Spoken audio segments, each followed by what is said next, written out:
This is a demonstration on how to complete an ANOVA in SPSS, and I'm going to use the same dataset that I've used for all these demos. So let's go ahead and jump right into it.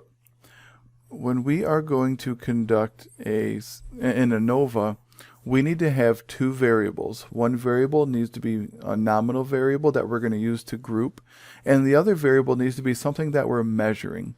And in this data set, I have two variables that we're going to use for this. We have what's called record group, and you can see that this is a nominal variable. Let me squeeze this so you can actually see it. The record group is a nominal variable, and we have three levels of this nominal variable. We have a criminal record group, a clean record group, and a no information group. In this example, we have three groups of people that are going to be rating the level of guilt of somebody who is passing bad checks. The first group knows that the person has a criminal record. The second group knows that the person has a clean record. The third group has no information. They're just going to rate them based on the scenario itself. We're going to determine if there is a significant difference in level of guilt among these three levels of the nominal variable. The variable that we're measuring is guilt, and it's guilt on a scale of 1 to 10, where 1 is not guilty at all and 10 is very guilty. If I go to data view, we can see this variable for record group. Record group has 5 people for the first group, 5 people for the second group, 5 people for the third group, and they are coded as 1 for group 1, 2 for group 2, 3 for group 3. The guilt scores are just scale measurements, so we have each person has some kind of rating of guilt based on what they feel about the case, and it's also based on what group they're in. So the first group is likely to have some kind of trend that's different than group 2, that's different than group 3, if the research hypothesis is correct. So if we reject the null hypothesis, then there's going to be a difference among all these groups. So let's go ahead and jump into the analysis. In order to conduct an ANOVA, I go to Analyze, Compare Means, One-Way ANOVA. The dependent list is what we're measuring. In this case, we're measuring guilt. The factor is the nominal variable that we're using to group, and we call that one record group. So this is the grouping as they know about the record. Now, for the sake of not having to do this twice, even though I don't know what the outcome is going to be, I'm going to ask SPSS to run a post hoc test as well. That way, if there is a significant overall model, I can find out where the significant differences are among the groups. Because remember, an ANOVA looks at first the overall model to find if there's a significant difference among the three groups. The post hoc test is what you use to find out between which groups there are differences.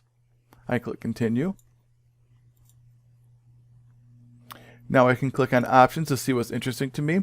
Let's use descriptive statistics, that's fine. And let's use a means plot too. You don't have to include this in your analysis, but I like to visualize it to kind of see what the plot looks like, so I can kind of visually see where the differences might be. So I'll leave that in there and we'll interpret that just kind of casually as I go through. I click Continue. And it looks like we have everything that we need loaded. We're going to click OK. And here is our output. So the descriptive statistics list the groups, the number in each group, the mean for each group, the standard deviation of each group, the standard error of each group, which is the standard deviation of the distributions of means for each group. And then we have some information about the range and 95% confidence intervals. So if we look at this, we see that the criminal record group has the highest mean of 8. The clean record group has the lowest rating of 4. And the no information group is kind of in the middle at 5. So if there were going to be a significant difference among these groups, for example, if we have a significant F value, what that means is that you can automatically assume that one significant difference is between the highest and the lowest score. You can assume that.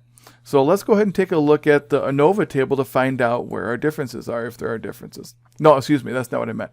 Let's go to the ANOVA table to look at the overall model to see if there is a significant difference. Our post hoc is where we'll find the differences if there are some. So we get some information here, the sum of squares for each group, which you can calculate. So the between group sum of squares, the within group sum of squares, which is all long handwritten calculation. Degrees of freedom between groups is the number of groups minus 1. There are 3 groups minus 1 is 2.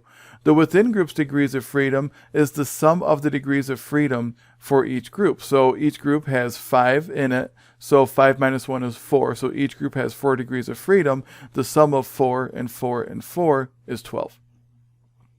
The mean square, which is what we use to calculate our variance between the groups, is 21.667, and our within groups variance is 5.33. What that means is that we can plug this in. It kind of gives us the information. We can plug this into our formula, into our F formula, and it's 21.667 divided by 5.333, and that gives us an F ratio of 4.063. What this means is that the ratio of the amount of variance between the groups and the amount of variance within the groups is 4.063. There is approximately 4 times as much variance between the groups as there is within the groups. Okay. Remember, we want there to be a lot of variance between the groups so that the group means are spread out, but not within the group, so that means that the curves stay relatively narrow. The F ratio of 4.063 has a significance of 0.045. That is a significant finding. What we can say so far is that when we compare the means of these 3 groups, we found that there is a significant difference among those 3 groups. However, we're not done. We don't know where the differences are. So we move on to the post hoc test. The post hoc test lists all the groups, the criminal record, the clean record, the no information group, and it compares the other groups to it. So the criminal record to the clean record, the criminal record to the no information group. It calculates the difference between those groups, the standard error of the differences, which will all be the same, and then the significance. The significance of the difference between criminal record and clean record group is 0.044. That's a significant difference. So essentially what happens is that during a post hoc test, you run an independent samples t-test. So you run a t-test for 2 means, the criminal record and clean record group, to find out if they're different, and they are significantly different.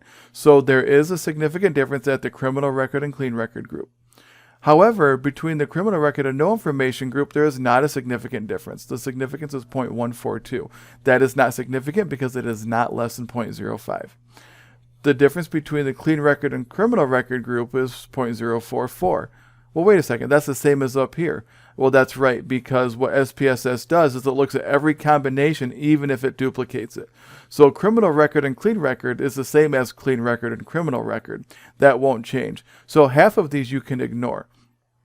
What we want to find is the very last group that we haven't looked at yet, which is the clean record and the no information group. So the clean record compared to the no information group did not have a significant difference. The difference was 0.777. We want it to be less than 0.05. It was not, so that is not a significant difference. So looking at all these coefficients, we find that there is an overall model significance of 0.045. So we know that there is a difference somewhere in the 3 groups. And the only difference that we found was between the criminal record and the clean record group at 0.044. So be sure to root your data analysis in the templates, in the example, and specifically use the results section guide so that you can complete the results section in an adequate way.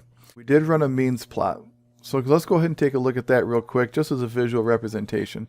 So the means plot, by the way, you don't have to do this, I'm just showing you because it's interesting to see the visual representation. We look at the 3 groups, the criminal record group, the clean record group, the no information group, and it plots on the y-axis the guilt scores. So the guilt score for the criminal record group is average 8, the clean record group is 4, no information group is 5.